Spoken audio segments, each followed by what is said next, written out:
Hello student, very good morning.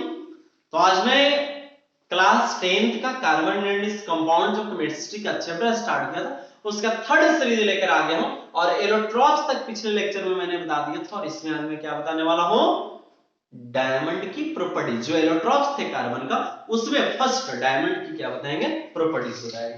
तो हम लोग क्या पढ़ने वाले हैं, properties of diamond, properties of diamond.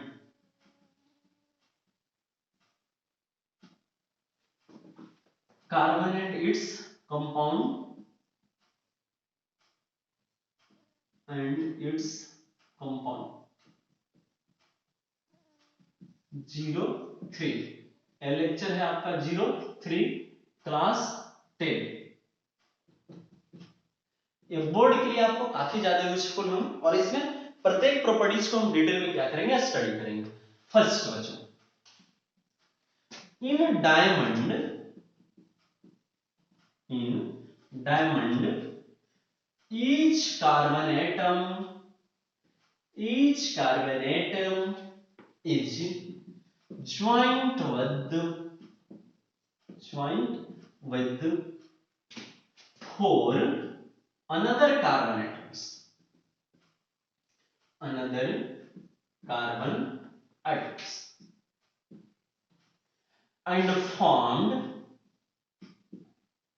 and formed a tetrahedral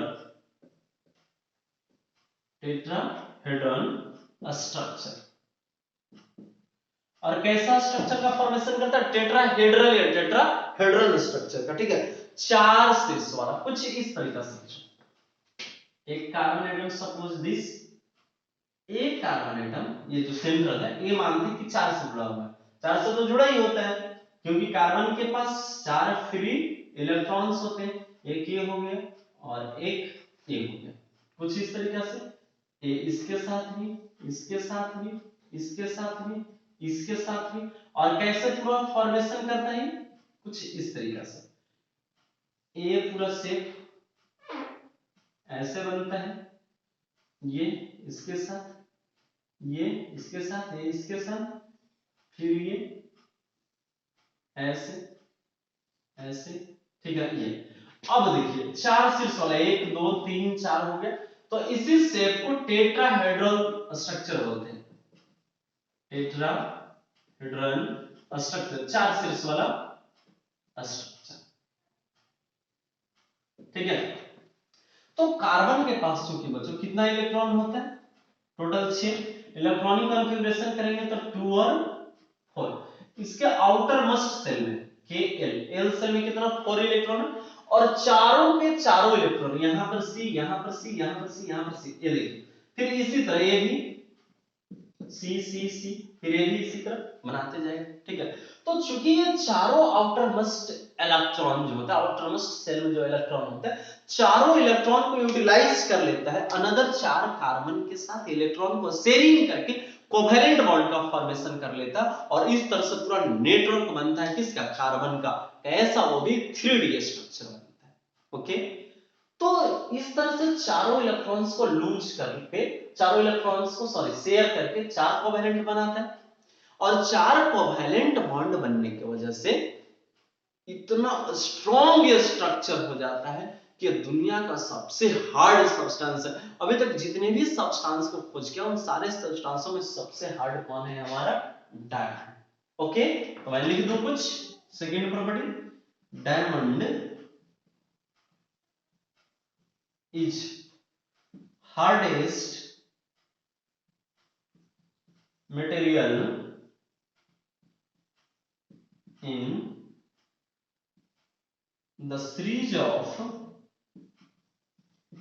the series of all non-materials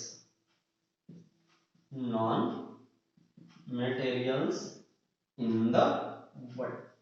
world में जितने भी सब्सटेंस है उन सब्सटेंस में सबसे हार्ड होता है। क्यों?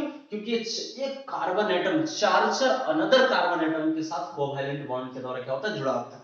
तो जितने भी कोवैलेंट कंपाउंड होते हैं काफी वीक होते हैं, बट इसमें डायमंड एक एक्सेप्शन, इतना हार्ड होता है कुछ मत। क्यों? क्योंकि चारों जो फ्री इलेक्ट्रॉन होता है सब क्या करता है, कोवैलेंट बॉन्ड बनाता है इलेक्ट्रॉन को शेयरिंग करके, जिसके वजह से एक काफी ज्यादा हार्ड सब्सटेंस है।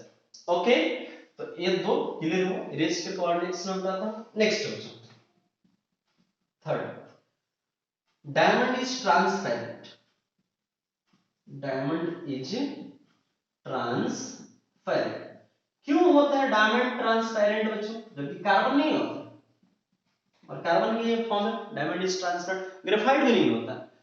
तो डायमंड ये जो बच्चों चारों इलेक्ट्रॉन को शेयर करके कोवैलेंट बॉन्ड बनाया है, टेट्राहेड्रल स्ट्रक्चर बनाया है, तो ये 3D स्ट्रक्चर ऐसा बनता है कि चारों कोवैलेंट बॉन्ड बनने की वजह से इतना स्ट्रॉन्ग बॉन्ड एनर्जी लेवल इनका होता है कि जब लाइट का फोटॉन्स जाकर के उस पे फॉल्स होता है तो फोटॉन्स को कैप्चर करने की, फोटॉन्स को एब्जॉर्ब करने की इनके अंदर क्षमता ही नहीं होता, क्योंकि सारा बॉन्ड एनर्जी लेवल हेवीली एक दूसरे के साथ क्या करता है, बॉन्ड बनाने में यूटिलाइज कर देता है।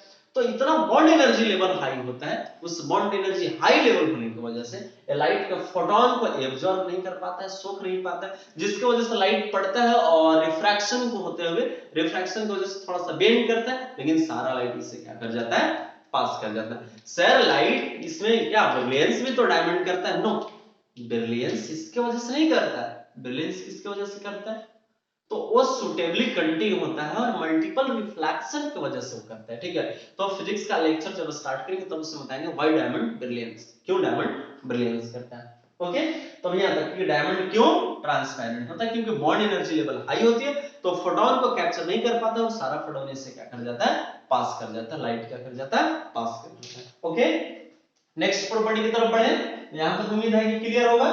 वीडियो को पॉज करके क्या करेंगे, नोट करेंगे। ओके, इरेज कर रहा हूं। नेक्स्ट प्रॉपर्टी है बच्चों,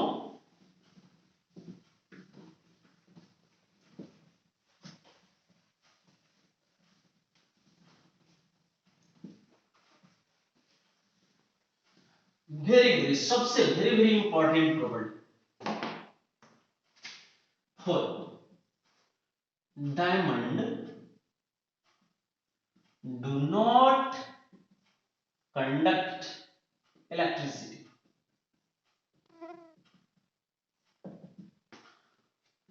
डायमंड इलेक्ट्रिसिटी को कंडक्ट नहीं करता। अब आप सोचिए, इसमें कार्बन के पास कितना 6 इलेक्ट्रॉन, इलेक्ट्रॉनिक कॉन्फ़िगरेशन करेंगे 2 4। डायमंड का थोड़ा सा स्ट्रक्चर देखें,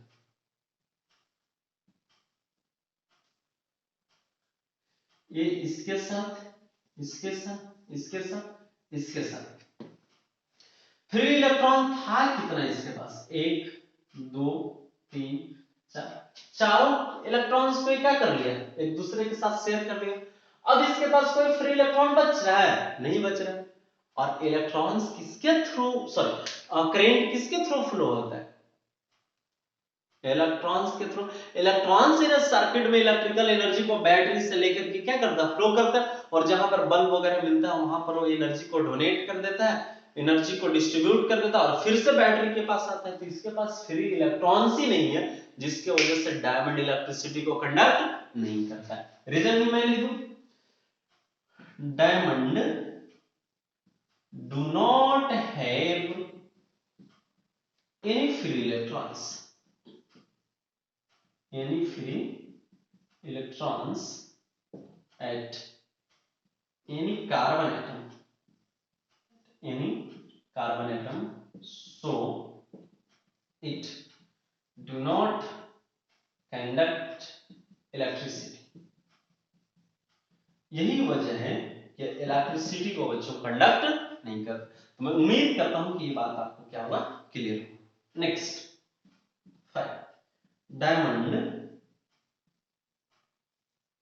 has network structure,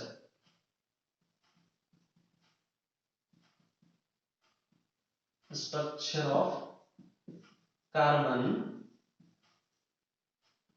as 3 dimension.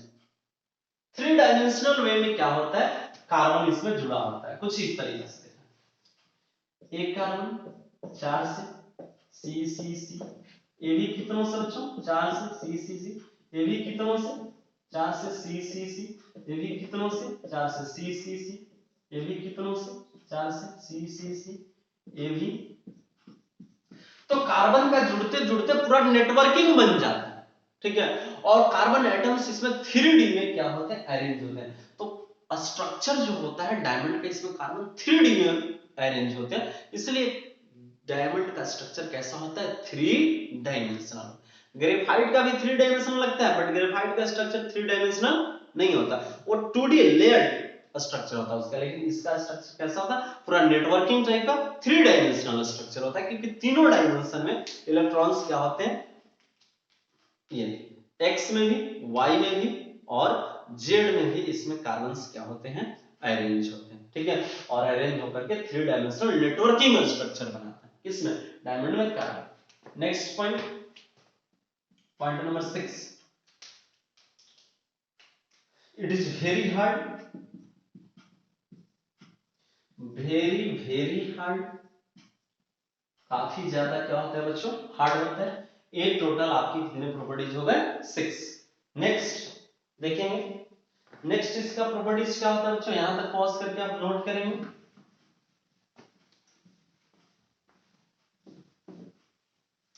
तो जो भी इंपॉर्टेंट पॉइंट था, जैसे डायमंड क्यों ट्रांसपेरेंट होता है, कई जगहों पर देखा उतना डिटेल में नहीं होता, मैंने काफी ज्यादा ये आपके लिए स्ट्रगल किया और तब जाकर सारे थ्योरी को ये मैं करके बता रहा हूं। Next 6, it's melting point is very high, about 3600 degree Celsius. कितना बच्चों, 3600 डिग्री सेल्सियस का क्या होता है मेल्टिंग, कुछ कुछ बुक 3650 भी देते हैं, 3550 भी देता है, ठीक है। 3600 डिग्री क्यों, जबकि कोवैलेंट कंपाउंड का मेल्टिंग पॉइंट लो होता है, लेकिन इसका हाई होता है। क्यों, क्योंकि चार कोवैलेंट बॉन्ड से एक कार्बन एटम इसमें क्या होता है, अटैच्ड होता है। तो चारों को टूटने में बच्चों, मेल्टिंग कब मेल्ट करता है, जब इसका बॉन्ड टूटता है। जब कोई सॉलिड सब्सटेंस का बॉन्ड टूटता है, any solid substance can be melted when their bond breaks down due to thermal energy। जब थर्मल एनर्जी की वजह से, हीट की वजह से उसका बॉन्ड ब्रेक डाउन करता है, तब वो अपने स्टेट को क्या कर देता है, चेंज कर देता है। Any solid substance can change their state on heating when their molecules breaks down due to, that means their bonds breaks down due to heating, okay। तो it current ये टूटता है। नेक्स्ट बच्चों 8, its boiling point, its boiling point is so very high, so very high, और कितना होता है 4830 degree Celsius. और जब जलाते हैं बच्चों डायमंड को ऑक्सीजन में हीट करके, तो मात्र CO2 बनता है और नो एनी रेसिड्यू, कुछ भी नहीं बचता है, कुछ भी नहीं बचता है, कुछ भी नहीं। ये शो करता है कि डायमंड क्या होता है, एकदम कार्बन का प्योर फॉर्म होता है, यानी कि diamond is pure form of carbon, diamond is purest form of carbon. Diamond carbon का क्या होता है, एकदम प्योर फॉर्म होता है, diamond is the pure form of carbon, okay. Next point 10, its density is 3.5 ग्राम पर सेंटीमीटर क्यूब। तो मैंने बच्चों यहां तक डायमंड की जो भी प्रॉपर्टीज होता है, नेटवर्किंग स्ट्रक्चर हो गया, 3 डायमेंशन हो गया, क्यों इलेक्ट्रिसिटी को कंडक्ट नहीं करता, क्यों ट्रांसपेरेंट होता है, जितना हो सके मैंने डिटेल में आपको समझाने का, बताने का यथासंभव प्रयास किया। तो मैं उम्मीद करता हूं कि आपका वीडियो काफी ज्यादा हेल्प करेगा आपके एग्जाम के लिए, आपके कंटेंट के लिए। डायमंड होता क्या, इस बात को वेरी क्लियरली अंडरस्टैंड करने के लिए। तो यहां तक वीडियो को देखने के लिए आपको very thanks, okay. Thanks for watching my